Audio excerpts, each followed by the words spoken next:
ভিডিওটি ভালো লাগলে বা এই ধরনের তথ্য পেতে অবশ্যই সাবস্ক্রাইব করতে ভুলবেন না। এডুকেশনাল ক্রিয়েটিভিটি চ্যানেলে সকলকে স্বাগত। আজ যে বিষয়ে আপনাদেরকে আপডেট দেবো খুব গুরুত্বপূর্ণ একটি বিষয়। তো আপনারা জানেন যে ৪২,০০০ টিচার রিক্রুটমেন্ট হয়েছিল প্রাইমারিতে, ১৬,৫০০ যথাক্রমে ২০১৪ এবং ২০২০ সাল, ২০১৪ টেট থেকে ২০১৬ ২০২০ সালে হয়েছিল। তো সেই মামলায় বা সেই সমস্ত নিয়োগের ক্ষেত্রে অনেক মামলা হয়েছে কলকাতা হাইকোর্টে, আপনারা জানেন।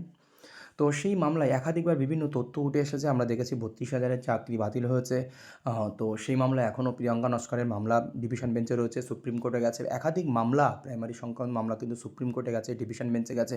অনেক কিছুই হয়েছে। সিবিআই তদন্ত হয়েছে, শিক্ষামন্ত্রীর জেল হয়েছে, পর্ষদ সভাপতির জেল হয়েছে। এই সমস্ত বিষয়ে চার্জশিট জমা পড়েছে। এখনও সেই মামলার কিন্তু নিষ্পত্তি হয়নি, চলতে থাকছে। চার্জশিট জমা পড়েছে, সেই নিয়ে ইত্যাদি ইত্যাদি হচ্ছে। এইগুলো আমি বলবো না। সিবিআই কয়েকজনকে ডেকেছেন সুপারিশ মানে পরীক্ষা নিরীক্ষা করার জন্য, একাধিকবার আমরা দেখেছি।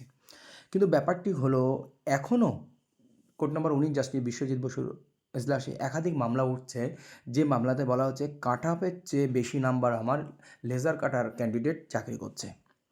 তো এই একটা দাবি কিন্তু প্রতিদিন শতাধিক মামলা কিন্তু ফাইল হচ্ছে। প্রতিদিন ৪টে, ৫টা, 10টা, 15টা, 20টা করে একই মামলা কিন্তু উঠছে। এমনকি সেখানে 5% মামলা সংক্রান্ত, ১৬,৫০০ কাট অফের মামলা বা দুর্নীতি করা হচ্ছে, আমার এই নম্বর দেয়নি, ওই নম্বর দেয়নি, এই একটা ব্যাপার কিন্তু চলছে। তো আমরাও দেখেছি এই মামলা থেকে, এই মামলায় এর আগেও দেখেছি সোহম রায় চৌধুরী থেকে অনেক ক্ষেত্রে কিন্তু প্রচুর অর্ডার হয়েছে, যেখানে ক্যান্ডিডেটরা চাকরি পেয়েছে ৩-৪টে ধাপে। ৪২,০০০ রিক্রুটমেন্টে সেটা মূল প্যানেলের পরেও তারা চাকরি পেয়েছে। তার প্যানেল এসে ২০২২ বা ২৩ সালে প্রকাশিত হয়েছে, আমরা দেখেছি। কিন্তু সেই সমস্ত সূত্র মারফত পিটিশনার এখনও চাকরি দাবি করছে। তো এখানেই হলো সমস্যা। এই প্রত্যেকটি ক্ষেত্রে বিচারপতি কিন্তু রেগে যাচ্ছেন বা বিরক্তি প্রকাশ করছেন। তো এই কিছু ভিডিও বা কিছু অডিও আপনাদের সঙ্গে আমি শেয়ার করব, আপনারা বুঝতে পারবেন। তো বিচারপতি একটাই মন্তব্য করতে চাইছেন যে এখানে কী করণীয় বোর্ডের? কম্পেনসেশন বা এটা কী? ড্যামেজেসটা কী এখানে? এখানে তো একজনকে চাকরি দেওয়ার আমি অর্ডার দিতে পারি না। এখানে আমি চাকরি দেওয়ার অর্ডার দিতে পারবো না। কিন্তু এখানে ড্যামেজেস কী? আমাদের ড্যামেজ পূরণ করার ওয়েটা কী? সেটা পশ্চাৎকে বার করতে হবে, সবাইকে বার করতে হবে। আমি এখন চাকরি দিতে পারি না। তার জন্য উনি জাস্টিস বিশ্বজিৎ বসু উনি হচ্ছে কিছু উদাহরণ তুললেন। কেউ যদি ১০ম শ্রেণী বা দ্বাদশ শ্রেণী পরীক্ষা দেয়, পরীক্ষা দিয়ে যদি রিভিউ করে পরে দেখা গেলো তার ১০ নম্বর ২০ নম্বর বেড়ে গেল, সেটা ৬ মাস ১ বছর পরে। এমনকি কোর্ট কেস করার পরে সে জানতে পারলো, খাতা দেখার পরে তার ৩০ নম্বর বেড়ে গেছে। তে ওয়েস্ট বেঙ্গলের মধ্যে একটা ভালো পজিশনে এসছে। মানে সেই সমস্ত ক্যান্ডিডেট ১ বছর অতিক্রান্ত করে বিভিন্ন জায়গায় ইঞ্জিনিয়ারিং কোর্স পড়ছে বা ডক্টরি পড়ছে। সেই ছেলেটা কি সেই ডক্টরি ইঞ্জিনিয়ারিং কোর্সে আবার চান্স পাবে না? তার জন্য ওয়েট করতে হবে। তেমনই কিন্তু চাকরিটা দেওয়া যাবে না এখনই। কিন্তু ড্যামেজটা কী, ক্ষতিপূরণটা কী হতে পারে, সেটা সেই ওয়েটা, সঠিক ওয়ে আমাদের কিন্তু বার করতে হবে। বারবার এই তথ্যটি কিন্তু জাস্টিস বিশ্বজিৎ বসু তুলে ধরছেন। এমনকি এই ধরনের মামলা আসলেই তিনি বিরক্তি প্রকাশ করছেন।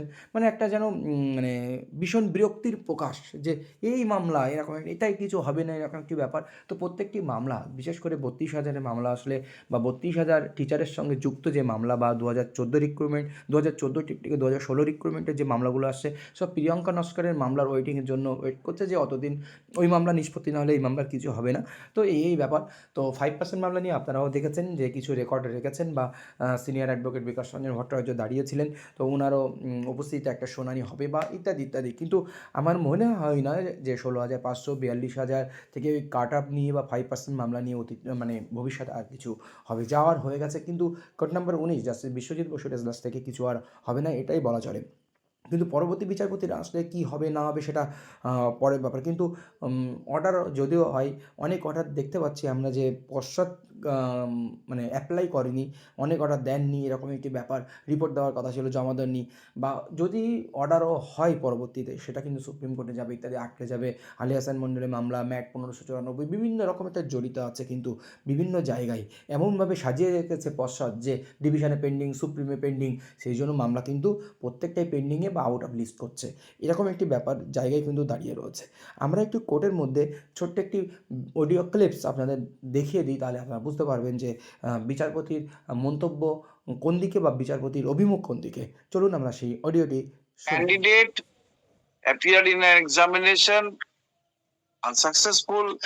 On review, he became successful. Now, in the meantime, admission to higher classes, he loses the chance of getting higher classes. Will he be allowed to join in that class? Is right he got, or what is his relief? Damages. To substantiate it. Yes. Because I tell you, suppose I sat for a job. Please cultivate the lines that how and how. This is a damages. The relief. By the relief is damages. The theory of damages is that when it is a what kind of liability is this? Because giving, putting that you take the example of class 10, you will be giving after 1 year the result review published. Give him direct admission in class 12. How will he complete the course? No, it's if you take it from that angle and then service, give him a service. This is the way out.